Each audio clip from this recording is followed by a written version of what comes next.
Welcome back to Wilson's Reviews, and today I'm going to give you a short review plus how I would fix Spider-Man 3.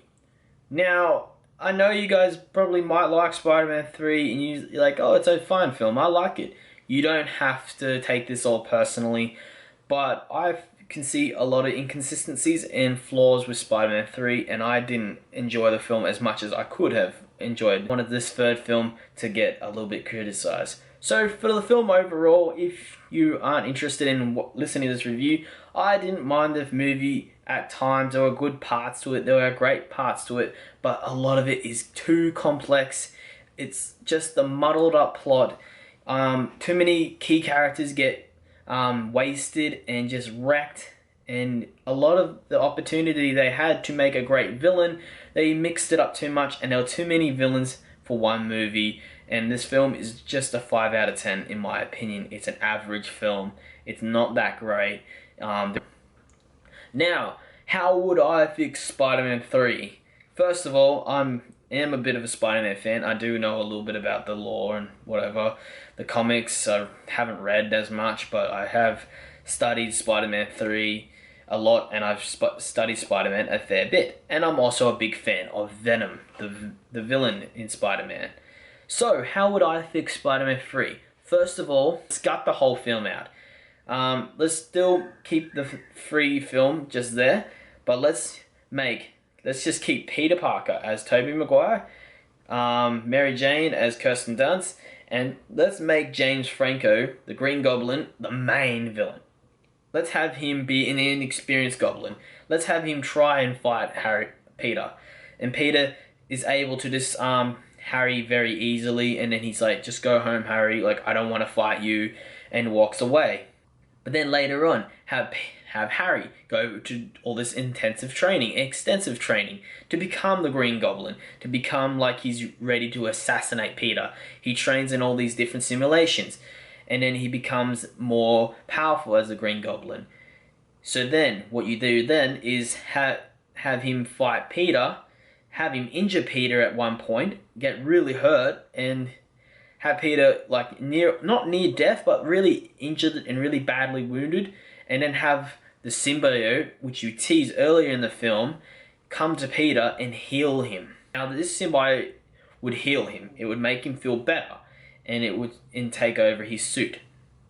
Then have Peter, not sure whether the suit is a good thing or a bad thing, but show him like just dismantling villains, like have him like breaking arms, beating dudes in the head, throwing them in, just like beating the crap out of him. Even at one point, have him like near kill one dude. And you tease throughout the whole thing that he's getting scared of this. Like, whoa, I'm not supposed to be like that. I'm going way too far on this. Like, I'm being too violent. And then have him fight James Franco. And again, like kind of like just still having a little bit of a fight about something. Whether it's James Franco needs a new thing for his glider, and Spider-Man's trying to stop him. And then have just this confrontation be violent as all hell. And just have Spider-Man just get wrecked by Harry. But then he's also still got this suit that just protects him. And then he is able to take out Harry easily again. But have Harry escape. Then you tease along this film with Mary Jane seeing the differences in Peter Parker. His anger is going up, his temper, just all these things. Instead of having him with stupid straight black hair and wearing all black, looking emo and dancing, have him struggle like he's like it's a drug that's on him. Like every time he takes the suit off, he doesn't feel the same. He's like, oh my god, like I'm actually shaking. Like I feel like something's leaving me. Like it's like the suit's contacting him, trying to say, hey, you know, you got to be with me to survive. And you know, Peter believes that. And then have him just lose his temper at little things like the door scene in Spider-Man 3. Him getting up his landlord was great. It was a good show of aggression. Peter like get aggressive at Mary Jane, at his mum. At Aunt May, sorry. And have him just get all this build up anger, and then just at one point he has had enough of Harry. He can't take Harry anymore. There's a final confrontation, and have him fight Harry. Have him like absolutely wreck Harry in this fight, have him beat the living shit out of Harry to the point where he nearly kills Harry, and then have Peter like, I can't do this, like I nearly killed my friend, he's my best friend, I can't do it, so he leaves. And then during this film, introduce Eddie Brock, have him compete with Peter, trying to get pictures of Spider-Man, have him and Peter have like, you know, this confrontation.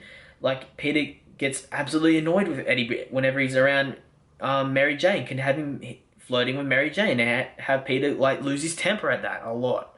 Just get him like really jealous, really angry, really aggressive. Like that is parts I love about Spider-Man 3. And you gotta talk about the fact that in the end when Peter takes the suit off and then Eddie finds the symbiote that takes over him and he becomes Venom. In that teasing the next film. This is how I would do Spider-Man 3. It's a simpler plot, it's more focused around the three main cast, and then you're building the next villain for the next film, and that just seems easier than that. And that's all you have to do for that to make. If you try to complicate it with too many characters and too many key characters that just get lost in the plot, you're just going to confuse the film a whole lot. And the thing is, you don't have to have Mary Jane as the prize at the end. You don't have to have her as a damsel in distress. Have Peter and Harry fight because of their hatred for each other at that time. You can build this hatred.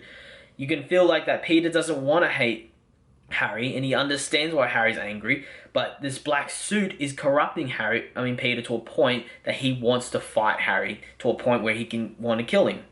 And then have Harry, like, you know, finally realize maybe I shouldn't have fought Peter and that, you know, Peter's different, and then have him hate Peter because he nearly died by Peter. And you can tease it from there. So that's my problem with Spider-Man 3. It was just one film. It could have been split into two films. Like, you didn't need Sandman. I would have just kept just Harry as the main villain, and I would have just kept it like that. You don't need Gwen Stacy. You don't need Topher Grace as Venom. He was garbage as Venom anyways. He didn't appeal to me as Venom.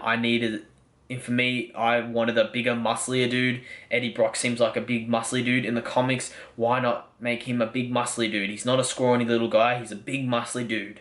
You know, even the Sandman actor, Thomas Haden Church, he could have been Venom because he looked muscly and ripped. Why not have him as Venom?